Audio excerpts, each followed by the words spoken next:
न्यायप्रविष्ट प्रकरण आहे. जर त्यांनी न्यायालयात याचिका दाखल केली असेल तर न्यायालय योग्य ते निर्देश देतील, योग्य ती भूमिका घेतील. न्यायालयावर आपल्याला विश्वास ठेवावा लागेल. पण मला असं वाटतं शिळ्या कढीला सातत्यानं ऊत आणण्याचा प्रकार स्पेसिफिक भारतीय जनता पार्टीकडून हा केला जातो. आणि म्हणून आदित्य ठाकरे एक सालस नेतृत्व आहे, तरुण नेतृत्व आहे. आपणही सगळे ओळखता. आणि त्याच्यामुळं मला असं वाटतं न्यायालय काय काय निर्देश देतं किंवा काय काय याचिकामध्ये म्हटलेलं आहे याचा पूर्ण अभ्यास केल्याशिवाय जास्त बोलणं योग्य होणार नाही. परंतु याच्यात राजकारण शिजलं जातं आहे किंवा शिजवलं जातं आहे आणि तेही भारतीय जनता पार्टीकडून एवढं मी 100% म्हणेल. सर, पण नितेश राणे सातत्याने कालपासून आक्रमक विविध प्रकारचे आरोप करतात, थेट इन्व्हॉल्वमेंट असल्याचं सांगतात. हे बघा 5 वर्ष झालेले, हे सरकार येऊन 3 वर्ष झालेली आहे. मागच्या काळात SIT BSIT सगळे विषय झालेले आहेत. सरकार तुमचं आहे. तुम्हाला वाटलं, कोर्टाला वाटलं, तर मला असं वाटतं योग्य ते पावलं तुम्ही उचलले पाहिजे. उगाच बोलण्याला काय अर्थ आहे. काल सर देवेंद्र फडणवीस यांनी जेव्हा आपण मंत्री असतो तेव्हा राजधर्म पाळायचा असतो असं म्हणत नितेश राणेंना कुठेतरी कान टोचलं किंवा जे काही वक्तव्य औरंगजेब असेल, कबर असेल, या सगळ्या प्रकरणावर बोललं जातं. मला असं वाटतं भारतीय जनता पार्टी ठरवून ह्या गोष्टी करते. यांनी एक बोलायचं, यांनी एक करायचं, यांनी ओढल्यासारखं करायचं, त्यांनी मारल्यासारखं करायचं, ही भारतीय जनता पार्टीची नीती आहे. रोज तुम्ही एका बैठकीत बसता, कॅबिनेटमध्ये बसता, त्यावेळेसही सांगू शकता ना तुम्ही. पब्लिकली सांगण्याचा अर्थ असा की मला असं वाटतं मी सांगतो तरी ते ऐकत नाही असं दाखवण्याचा तर ते प्रयत्न करत नाही ना. मला असं वाटतं याचाही विचार आपण करावा. नागपूर दंगलीमध्ये बांगलादेशी कनेक्शन समोर येते. काही बांगलादेशमधल्या राहणाऱ्यांच्या पोस्ट समोर येत आहेत. मी वारंवार हाच मुद्दा मांडतोय की जर बांगलादेशीचे कनेक्ट असेल तर आपलं सरकार झोपलेलं आहे का? आपली पोलीस यंत्रणा, गुप्तचर यंत्रणा, सरकार कोट्यावधी अब्जावधी रुपये पोलीस दलाच्या आधुनिकीकरणावर खर्च करते. आणि इथं बांगलादेशी लोकांचं काही कनेक्शन आहे असं जर येत असेल तर मला असं वाटतं आणखी हे येणाऱ्या काळात मला असं वाटतं एक भीतीदायक प्रकार आहे. हा गंभीर प्रकार आहे असं मी म्हणेल. सर, लाडकी बहीण योजनेमुळे शेतकऱ्यांची मदत जी आहे ती रखडली आहे. मराठवाड्यात जवळपास 337 आत्महत्याग्रस्त शेतकऱ्यांच्या वारसांना मदत मिळालेली नाही, रखडली. हे बघ 337 वारसांना मदत मिळाली नाही हा तर एक स्वतंत्र विषय. याला काय फार रक्कम मोठी नाही लागणार आहे. कारण लाख रुपये देतात, 3,37,00,000 फार मोठी रक्कम नाही. पण शेतकऱ्यांचे वेगवेगळे अनुदान, अतिवृष्टीचे असेल, दुष्काळाचे असेल, हे सगळे अनुदान रखडलेले. इन्शुरन्सचं असेल, इन्शुरन्सचा तर समजा सरकारचा संबंध नाही, पण बाकीचं अनुदान रखडलेलं आहे. लाडकी बहीण योजना सरकारने आखली, चांगली योजना, काही हरकत नाही. परंतु अंतरून पाहून पाय पसरले पाहिजे. ते सरकारकडून होत नाही हे 100% मानता येईल.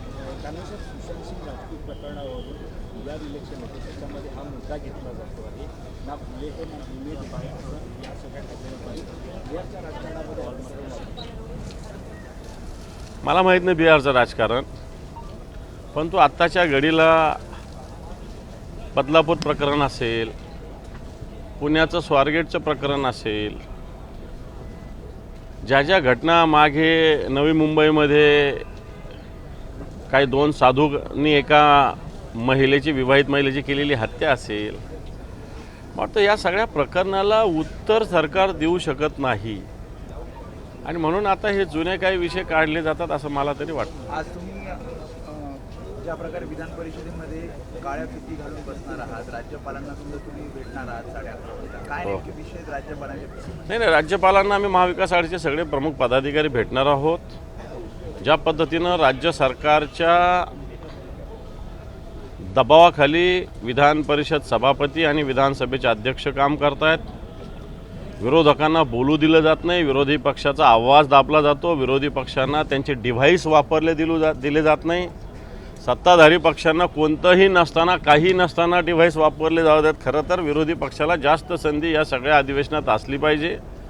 सत्ताधारी पक्ष जे काही करतं त्याच्यावर बोट ठेवण्याचा विरोधी पक्षाला निश्चित अधिकार आहे राज्याच्या हिताच्या दृष्टीनं. परंतु तो बेसिक अधिकार विधानसभेत आणि विधान परिषद सत्ताधारी पक्षाच्या दबावाखाली विधानसभा अध्यक्ष आणि विधान परिषद सभापती करत आहेत.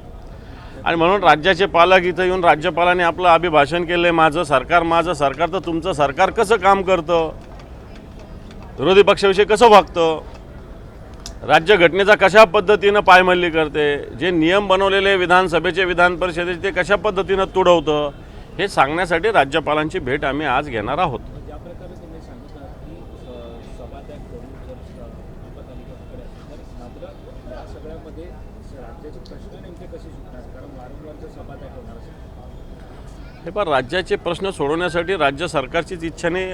आता तुम्ही मला सांगा, सत्ताधारी पक्षच वॉकआउट करतो, सत्ताधारी पक्षच गोंधळ घालतो, सत्ताधारी पक्षच वेगवेगळे विषय उचलतो, हे काम विरोधी पक्षाचं आहे. त्यांना वेळ दिला जात नाही. सत्ताधारी पक्षाचेच लोक विषय निर्माण करतात आणि सत्ताधारी पक्षाच्या मुळंच वेगवेगळ्या वेळेस सभागृह तहकूब करावं लागलेलं आहे. आणि म्हणून खरं तर सभागृह चालवणं सत्ताधारी पक्षाची जबाबदारी असताना सत्ताधारी पक्षच हे सभागृह चालवण्याची भूमिका घेतात. हे लोकशाहीसाठी घातक आहे, या महाराष्ट्रासाठी घातक आहे. असं महाराष्ट्रात कधीही झालेलं नाही. विरोधामध्ये 2-2, 4-4 आमदार असताना सुद्धा त्यांना पूर्ण संधी दिली जात होती. आता तरी आमची साईज बरी आहे ना, चांगली आहे ना, त्याला काय वाईट आहे असं थोडी मानता येईल, पण त्यांना संधी दिली जात नाही. Thank you. दिशा सालियान कथित सुसाइड मामले में सवाल उठाए जा रहे हैं. दिशा सालियान के पिता सतीश सालियान ने अब याचिका भी बॉम्बे हाई कोर्ट में डाल दी है. आपके वरिष्ठ नेता के ऊपर सवाल उठाए जा रहे हैं, उनके रोल के ऊपर सवाल उठाए जा रहे हैं, कैसे? मैं समझता हूँ ये प्रकरण कोर्ट में गया है. कोर्ट उन्होंने क्या कहा है, क्या लिखा है, हमें कोई पता नहीं. लेकिन आदित्य जी ठाकरे एक मैच्योर लीडर है, यंग लीडर है, अच्छी तरीके से काम करने वाले. इनको दबाव डाल के बदनाम करने की साजिश भारतीय जनता पार्टी कर रही है. और ये साजिश को आदित्य जी को या हमको जवाब देने की ज़रूरत नहीं, कोर्ट ही जवाब देगा. Thank you.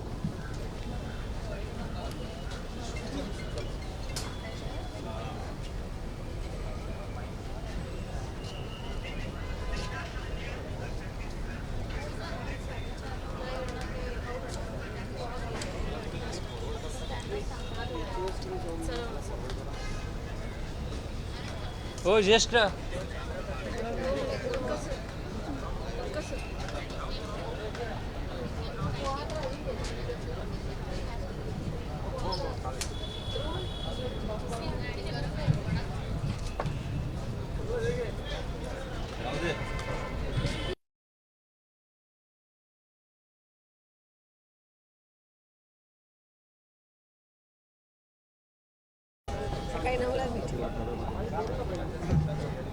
सर, दिशा सालियन याच्या वडिलांनी मुंबई हायकोर्टामध्ये याचिका दाखल केलेली आहे. या संपूर्ण प्रकरणाची चौकशी झाली पाहिजे. अनेक गंभीर आरोप त्यांनी केलेले आहेत. आदित्य ठाकरे सोबतच किशोरी पेडणेकर यांचा सुद्धा उल्लेख आहे. मला असं वाटतं न्यायप्रविष्ट प्रकरण आहे. जर त्यांनी न्यायालयात याचिका दाखल केली असेल तर न्यायालय योग्य ते निर्देश देतील, योग्य ती भूमिका घेतील. न्यायालयावर आपल्याला विश्वास ठेवावा लागेल. पण मला असं वाटतं शिळ्या कढीला सातत्यानं ऊत आणण्याचा प्रकार स्पेसिफिक भारतीय जनता पार्टीकडून हा केला जातो. आणि म्हणून आदित्य ठाकरे एक सालस नेतृत्व आहे, तरुण नेतृत्व आहे, आपणही सगळे ओळखता. आणि त्याच्यामुळं मला असं वाटतं न्यायालय काय काय निर्देश देतं किंवा काय काय याचिकामध्ये म्हटलेलं आहे याचा पूर्ण अभ्यास केल्याशिवाय जास्त बोलणं योग्य होणार नाही. परंतु याच्यात राजकारण शिजलं जातं आहे किंवा शिजवलं जातं आहे, आणि तेही भारतीय जनता पार्टीकडून एवढं मी 100% म्हणेल. सर, पण नितेश राणे सातत्याने कालपासून विविध प्रकारचे आरोप करतात, थेट इन्व्हॉल्वमेंट असल्याचं सांगतात. हे बघा, 5 वर्ष झालेले, हे सरकार येऊन 3 वर्ष झालेली आहे. मागच्या काळात SIT BSIT सगळे विषय झालेले आहेत. सरकार तुमचं आहे, तुम्हाला वाटलं, कोर्टाला वाटलं, आता मला असं वाटतं योग्य ते पावलं तुम्ही उचलले पाहिजे. उगाच बोलण्याला काय अर्थ आहे?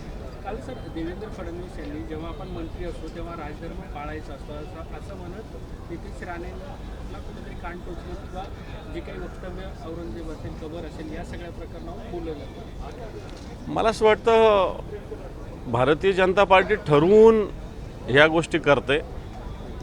यांनी एक बोलायचं, यांनी एक करायचं, यांनी ओढल्यासारखं करायचं, त्यांनी मारल्यासारखं करायचं, ही भारतीय जनता पार्टीची नीती आहे. रोज तुम्ही एका बैठकीत बसता, कॅबिनेटमध्ये बसता, त्यावेळेसही सांगू शकता ना तुम्ही. पब्लिकली सांगण्याचा अर्थ असा की मला असं वाटतं मी सांगतो तरी ते ऐकत नाही असं दाखवण्याचा तर ते प्रयत्न करत नाही ना. मला असं वाटतं याचाही विचार आपण करावा. नागपूर दंगलीमध्ये बांगलादेशी कनेक्शन समोर येते, काही बांगलादेश मधल्या राहणाऱ्यांच्या पोस्ट समोर येत आहेत. मी वारंवार हाच मुद्दा मांडतोय की जर बांगलादेशीचे कनेक्ट असेल तर आपलं सरकार झोपलेलं आहे का?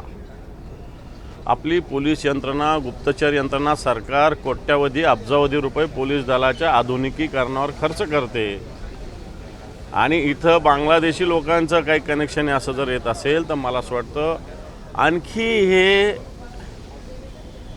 येणाऱ्या काळात मला असं वाटतं एक भीतीदायक प्रकार आहे. हा गंभीर प्रकार आहे असं मी म्हणेल. सर, लाडकी बहीण योजनेमुळे शेतकऱ्यांची मदत जी आहे ती रखडली आहे. मराठवाड्यात जवळपास 337 आत्महत्याग्रस्त शेतकऱ्यांच्या वारसांना मदत मिळालेली नाही, रखडली. हे बघ, 337 वारसांना मदत मिळाली नाही हा तर एक स्वतंत्र विषय. याला काय फार रक्कम मोठी नाही लागणार आहे, कारण लाख रुपये देतात. 3,37,00,000 फार मोठी रक्कम नाही. पण शेतकऱ्यांचे वेगवेगळे अनुदान, अतिवृष्टीचे असेल, दुष्काळाचे असेल, हे सगळे अनुदान रखडलेले. इन्शुरन्सचं असेल, इन्शुरन्सचा तर समजा सरकारचा संबंध नाही, पण बाकीचं अनुदान रखडलेलं आहे. लाडकी बहीण योजना सरकारने आखली, चांगली योजना, काही हरकत नाही, परंतु अंतरून पाहून पाय पसरले पाहिजे. ते सरकारकडून होत नाही हे 100% मानता येईल. कारण सर, सुशांत सिंग राजपूत प्रकरणावरून बिहार इलेक्शन होते, त्याच्यामध्ये हा मुद्दा घेतला जातो आहे. ना फुले हे ना इमेज बाहेर या सगळ्या बिहारच्या राजकारणामध्ये मला माहीत नाही बिहारचं राजकारण, पण तो आत्ताच्या घडीला बदलापूर प्रकरण असेल, पुण्याचं स्वारगेटचं प्रकरण असेल, ज्या ज्या घटना मागे नवी मुंबईमध्ये काही 2 साधूंनी एका महिलेची, विवाहित महिलेची केलेली हत्या असेल, वाटतं या सगळ्या प्रकरणाला उत्तर सरकार देऊ शकत नाही आणि म्हणून आता हे जुने काही विषय काढले जातात असं मला तरी वाटतं. आज तुम्ही ज्या प्रकारे विधान परिषदेमध्ये काळ्या फिती घालून बसणार आहात, राज्यपालांना सुद्धा तुम्ही भेटणार आहात 11:30 काय नेमके विषय आहेत राज्यपालांचे? नाही, राज्यपालांना आम्ही महाविकास आघाडीचे सगळे प्रमुख पदाधिकारी भेटणार आहोत. ज्या पद्धतीनं राज्य सरकारच्या दबावाखाली विधान परिषद सभापती आणि विधानसभेचे अध्यक्ष काम करतायत, विरोधकांना बोलू दिलं जात नाही, विरोधी पक्षाचा आवाज दाबला जातो, विरोधी पक्षांना त्यांचे डिव्हाइस वापरले दिले जात नाही, सत्ताधारी पक्षांना कोणतंही नसताना, काही नसताना डिव्हाइस वापरले जातात. खरं तर विरोधी पक्षाला जास्त संधी या सगळ्या अधिवेशनात असली पाहिजे. सत्ताधारी पक्ष जे काही करतं त्याच्यावर बोट ठेवण्याचा विरोधी पक्षाला निश्चित अधिकार आहे राज्याच्या हिताच्या दृष्टीनं, परंतु तो बेसिक अधिकार विधानसभेत आणि विधान परिषद सत्ताधारी पक्षाच्या दबावाखाली विधानसभा अध्यक्ष आणि विधान परिषद सभापती करत आहेत.